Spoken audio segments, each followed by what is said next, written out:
নমস্কার বন্ধুরা, ইওর কিচেনে আপনাদের সবাইকে স্বাগত।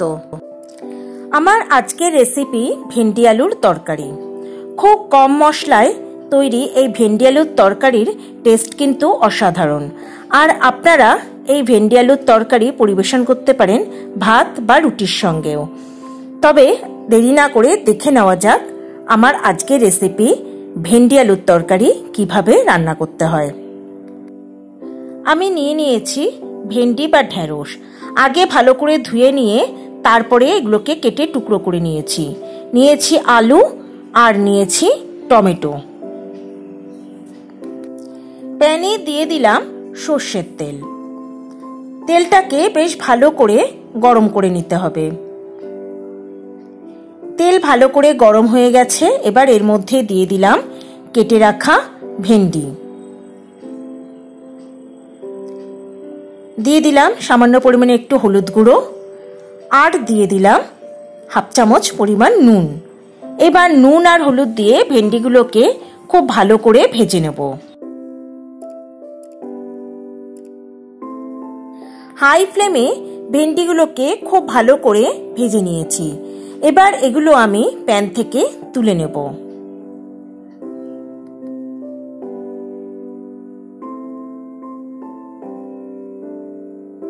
এবার প্যানের মধ্যে দিয়ে দিলাম আরো কিছুটা সর্ষের তেল। খুব ভালো করে তেলটাকে গরম হতে দেব। তেলটা গরম হয়ে গেছে, এবার এর মধ্যে দিয়ে দিলাম দুটো শুকনো লঙ্কা। শুকনো লঙ্কা দুটোকেও তেলের মধ্যে একটু ভেজে নেব। এই সময় আমি গ্যাসের ফ্লেম রেখেছি একদম লোতে। লঙ্কা দুটো ভালো করে ভেজে নেওয়ার পর এর মধ্যে দিয়ে দিলাম 5 ফোড়ন। গ্যাসের ফ্লেম লোতে রেখেই 5 ফোড়নটাকেও একটু হালকা ভেজে নিতে হবে।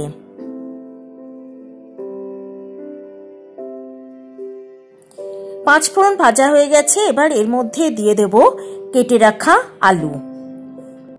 দিয়ে দেব সামান্য একটু হলুদ গুঁড়ো আর দিয়ে দেব হাফ চামচ নুন। এবার সামান্য একটু নাড়াচাড়া করে নিয়ে এবার এর মধ্যে দিয়ে দেব কেটে রাখা পেঁয়াজ। মিডিয়াম ফ্লেমে আলু আর পেঁয়াজটাকে একটু ভেজে নিতে হবে। আলু আর পেঁয়াজ হালকা ভেজে নিয়েছি। পেঁয়াজ কিন্তু একদম লাল লাল করে ভাজবো না, এইরকম একটু নরম হওয়া পর্যন্ত ভেজে নেব। এবার এর মধ্যে দিয়ে দেব কাশ্মীরি লঙ্কার গুঁড়ো, দিয়ে দেব লাল লঙ্কার গুঁড়ো, দেব সামান্য হলুদ গুঁড়ো, দিয়ে দেব কেটে রাখা টমেটো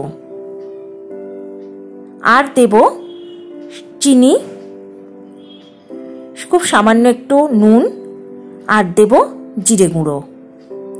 এবার এই সমস্ত কিছু দিয়ে সমস্ত মশলাকে ভালো করে কষিয়ে নিতে হবে।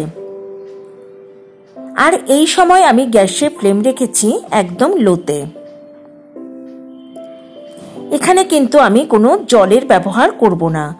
একদম লো ফ্লেমে খুব ভালো করে সমস্ত কিছু কষিয়ে নিয়েছি।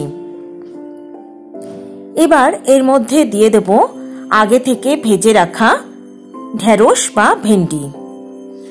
এবার গ্যাসের ফ্লেম হাইতে করে দিয়ে এই সমস্ত কিছুকে আরো একবার কষিয়ে নেব। আমার সকল দর্শক বন্ধুর কাছে একান্ত অনুরোধ রইল আমার চ্যানেলটা সাবস্ক্রাইব করার ও পাশে থাকা বেল আইকনটা প্রেস করার। খুব সামান্য পরিমাণে একটু জল আমি দিয়ে দিয়েছি। এখানে কিন্তু বেশি জল ব্যবহার করবেন না। বেশি জল দিলে ঢেঁড়স বা ভেন্ডি একদম পুরোপুরি সেদ্ধ হয়ে যাবে, তখন কিন্তু সেটা খেতে ভালো লাগবে না। এবার এর মধ্যে দিয়ে দিলাম কয়েকটা কাঁচা লঙ্কা। নুন, ঝাল ও মিষ্টির পরিমাণটা আপনারা আপনাদের নিজস্ব স্বাদ অনুযায়ী দেবেন। আর এই তরকারিতে কিন্তু একটু চিনি অবশ্যই দেবেন। চিনি দিলে এর টেস্টটা কিন্তু আরো বেশি ভালো হয়। এবার ঢাকা দিয়ে হাই ফ্লেমে এটাকে ফুটতে দেব। তরকারিটা ফুটে ওঠার পরে ঢাকা খুলে এটাকে আরো একবার নেড়ে দেব।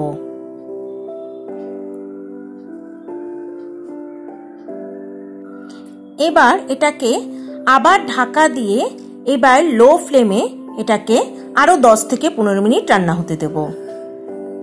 ফিরে এলাম 10 মিনিট পর।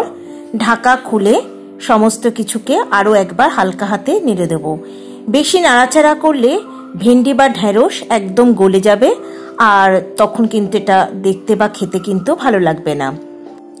তৈরি হয়ে গেল আমার আজকের রেসিপি ভেন্ডি আলুর তরকারি। এবার এটাকে ঢাকা দিয়ে কিছুক্ষণ রেখে দেব, তারপর পরিবেশন করব। দুপুরের লাঞ্চে বা রাতের ডিনারে আপনারা গরম ভাত বা রুটির সঙ্গেও কিন্তু এই ভেন্ডি আলুর তরকারি পরিবেশন করতে পারেন। খুব কম মশলায় তৈরি এই ভেন্ডি আলুর তরকারি খেতে কিন্তু ভীষণই ভালো লাগে, আর তৈরি করাটাও কিন্তু যেমন সহজ আর রান্নাটাও হয়ে যায় খুব তাড়াতাড়ি। তাহলে আপনারাও বাড়িতে অবশ্যই একবার এইরকম ভেন্ডি আলুর তরকারি রান্না করে দেখতে পারেন। রেসিপিটা ভালো লাগলে একটা লাইক, কমেন্ট ও শেয়ার করার অনুরোধ রইল সকল দর্শক বন্ধুর কাছে। তবে আজকের মতো বিদায় বন্ধুরা, নমস্কার।